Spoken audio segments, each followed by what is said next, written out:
안녕하십니까. 뉴스데스크 원주입니다.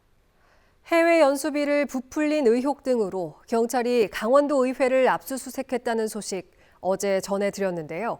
실무자 한 명은 업무상 배임 혐의로 입건됐습니다.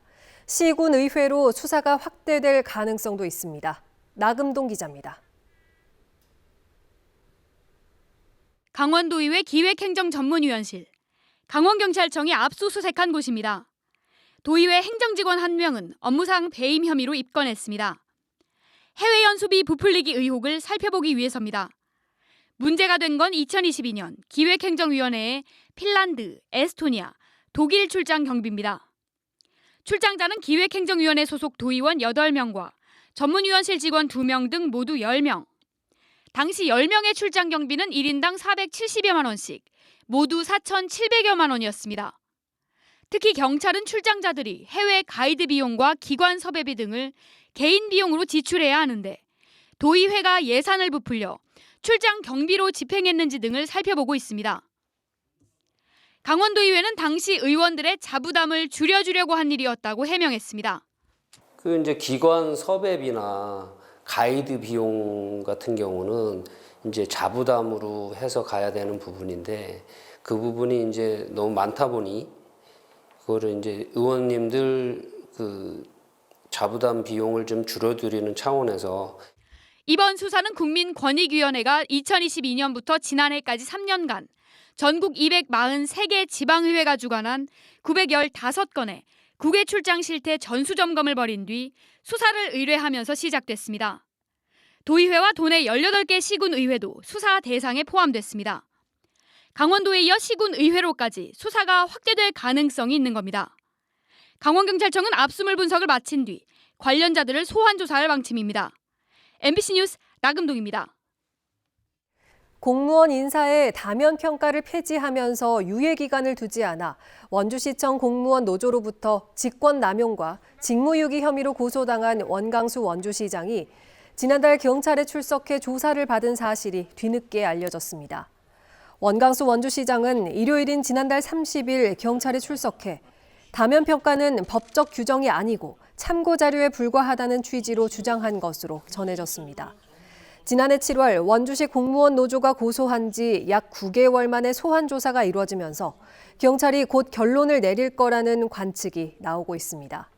한편 경찰은 시장 업무 추진비 부정 사용에 대한 수사 결과와 전 비서실장의 업체 선정 외압 의혹에 대한 보완 수사 결과도 곧 내놓을 것으로 알려졌습니다.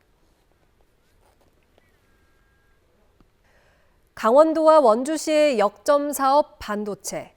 반도체 교육원, 소모품 실증센터, 신뢰성 검증센터 조성과 함께 의료 AI 반도체 인재 양성이 진행되고 있는데요.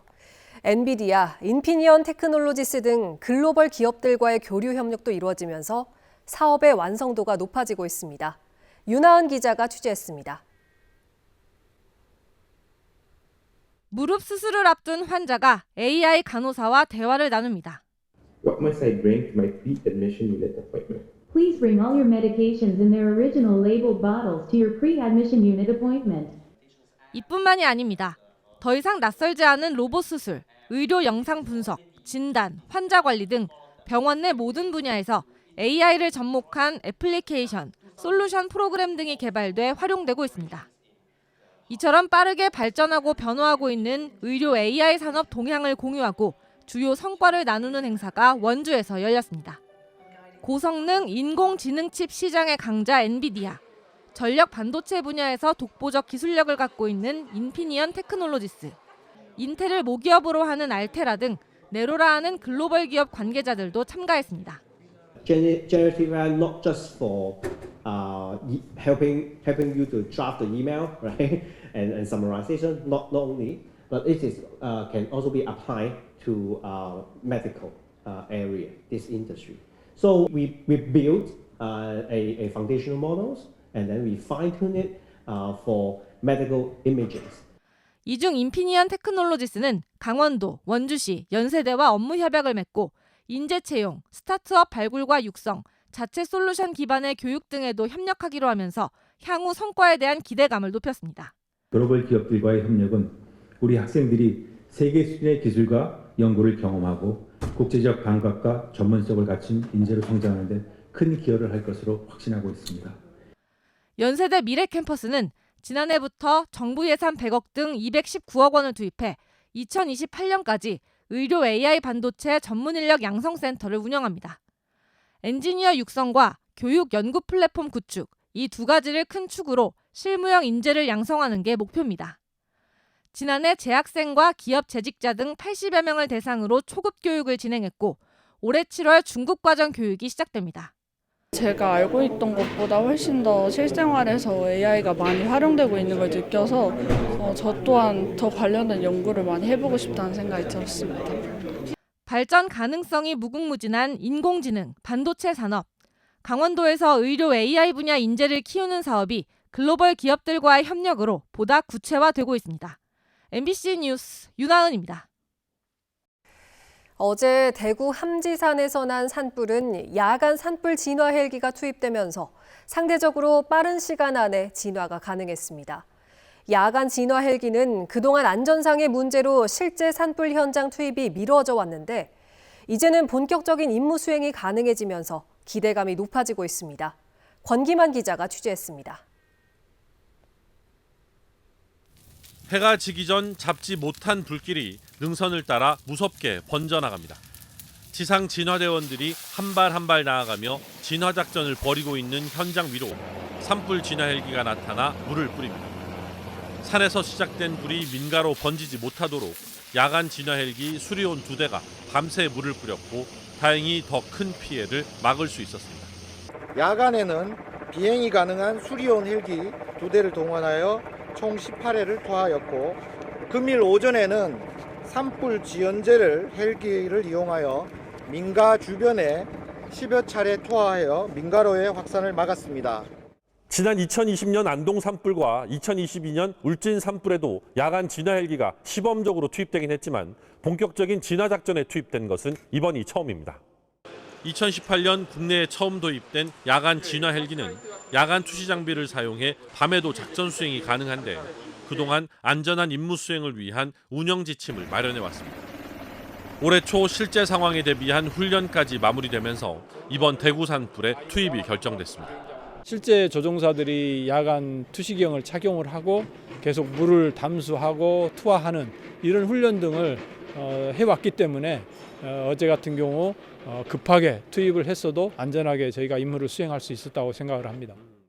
산림항공본부는 야간에 투입할 수 있는 진화 헬기를 현재 운영 중인 2,000리터의 물을 담을 수 있는 수리온에서 10,000리터까지 담수가 가능한 시누크 기종까지 다변화해 야간 진화의 효율과 안전성을 높인다는 구상입니다.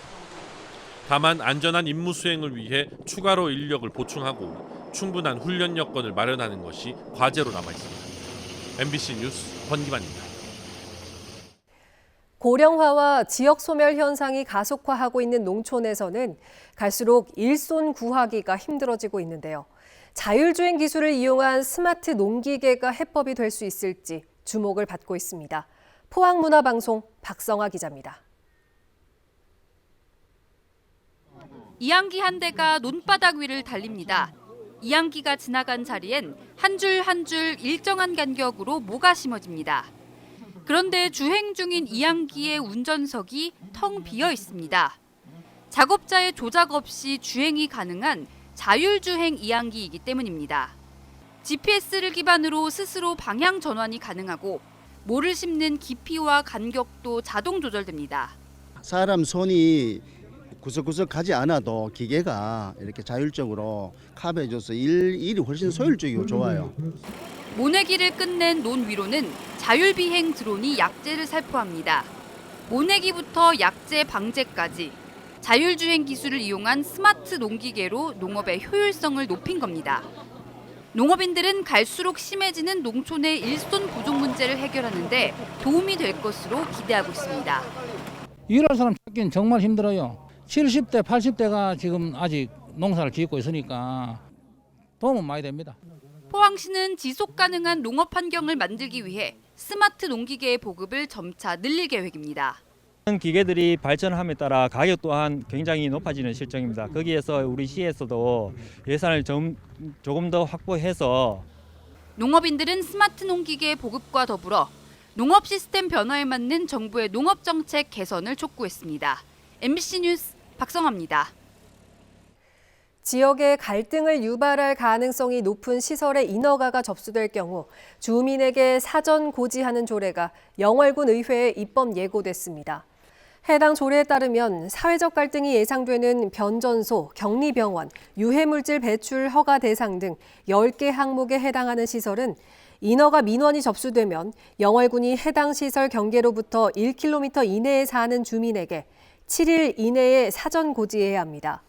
시설 인허가에 대해 주민은 서면으로 군수에게 의견을 제출할 수 있습니다. 영월군 의회는 다음 달 19일까지 서면이나 전화로 해당 조례와 관련한 의견을 받습니다. 횡성 지역 산업단지 청년들이 직장에 적응할 수 있도록 지원 사업이 실시됩니다. 고용노동부는 올해 직장 지원 사업지로 강원에서는 횡성군을 선정하고 국비 1억 등 1억 6천만 원을 들여 횡성 5개 산업단지 청년 150명에게 적응 프로그램을 실시합니다. 묵계 농공단지 등 5개 단지에서 채용된 지 1년 미만인 35세에서 45세 청년에게 상사와의 대화 방법, 역량 강화, 리더십 등을 교육합니다. 한편 강원도 경제진흥원은 이른바 특별한 이유 없이 구직을 하지 않는 쉬었음 청년 방지를 위해 다음 달 청년 도민 200명을 모집하고 진로 탐색과 취업 준비 교육을 실시합니다. 오늘 오전 9시 반쯤 원주시 무실동의 한 교차로에서 좌회전을 하던 경차와 직진하던 세단 승용차가 충돌했습니다. 이 사고로 30대 경차 운전자가 심정지 상태로 병원에 이송됐지만 결국 숨졌습니다. 이에 앞서 어제 저녁 6시 50분쯤에는 원주시 우산동의 한 사거리에서 승용차와 오토바이가 충돌해 40대 오토바이 운전자가 숨졌습니다.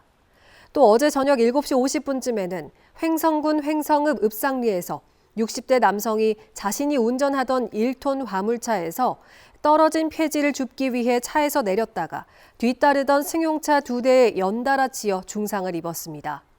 경찰은 정확한 사고 경위를 조사하고 있습니다. 원주시와 한국광해광업공단이 오늘 주말 주차장 개방을 위한 업무 협약을 체결했습니다. 이번 협약은 한국광해광업공단 5개 주차장 200면을 주말에 개방한다는 내용으로 혁신도시 내 상권은 물론 반곡 금대 지역 관광 활성화에 기여한다는 취지입니다. 특히 원주시는 효율적인 공공시설 활용으로 반곡역 공원 주차장 조성 예산 7억 원을 절감할 수 있다고 밝혔습니다.